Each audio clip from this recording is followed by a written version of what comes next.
Hey, Episode 3, Storms Within. The wind on the Highland peaks no longer whispered peace. It roared, wild and urgent, as if the mountains themselves sensed the coming storm. Lorcan stood silently on the edge of the cliff where he once found solace. Now that silence had been replaced by a fire rising within him. Behind him the Highland war hall buzzed with quiet intensity. Ronan's voice cut through the murmurs like a sword. Maps change, boy, but power always circles the uncertain. He threw a dagger onto the table. It landed right on Highland's borders, now slowly being surrounded. News had arrived. Shadowmind's influence was no longer a whisper. It was a creeping hand reaching toward the heart of Highland. In Valemind, Queen Elara returned to her palace beneath clouded skies. Her footsteps echoed across marble floors, but the silence was heavier than stone. Members of her council eyed her with suspicion. "You spent too long in Highland," one whispered, "and said too little about Ironwall's plans," said another. But Elara's gaze didn't flinch.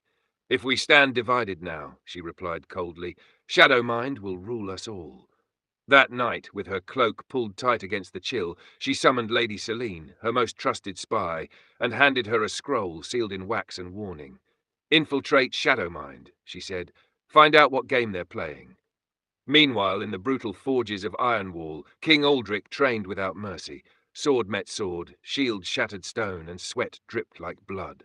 His generals watched as Aldric sparred against two warriors at once. Commander Thorn, always the loudest in dissent, finally spoke. "Why protect Highland? Let it fall. The boy is a spark, not a flame." But Aldric sheathed his blade and stared at the horizon. Sometimes it takes a spark to light the world. In the darkness of Shadowmind, torches flickered in underground halls. Masked figures watched as Raven, a young assassin with eyes sharper than blades, was handed her mission. "Track Lorcan," the master whispered. "Watch him, break him, or turn him." Back in Highland, Lorcan sat with Ronan and Cale in a grove hidden deep within the cliffs. A lion, fierce yet loyal, prowled nearby, its golden mane ruffling in the wind. Cale handed Lorcan two blades, his uncle's. "These aren't just weapons," Cale murmured. "They're responsibility. Your time as a soldier is ending. A leader must rise." Lorcan said nothing, but visions had started, fleeting, feverish. A throne shattered in fire, a lion standing above corpses, a circle of light, and a voice whispering his name. Soon after, a message arrived like lightning through the clouds. A Highland scouting party had vanished near the border. Lorcan gathered a hand-picked unit and led them through steep ravines and fog-drenched cliffs. But what they found was not silence, it was blood.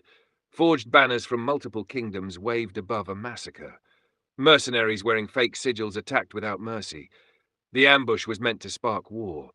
Lorcan fought like he was born for chaos. He cut through enemy lines, his blades gleaming like judgment. But even he could not save them all. As he cradled a dying scout, the man clutched Lorcan's collar and gasped, "They want us to blame each other. It's all a lie."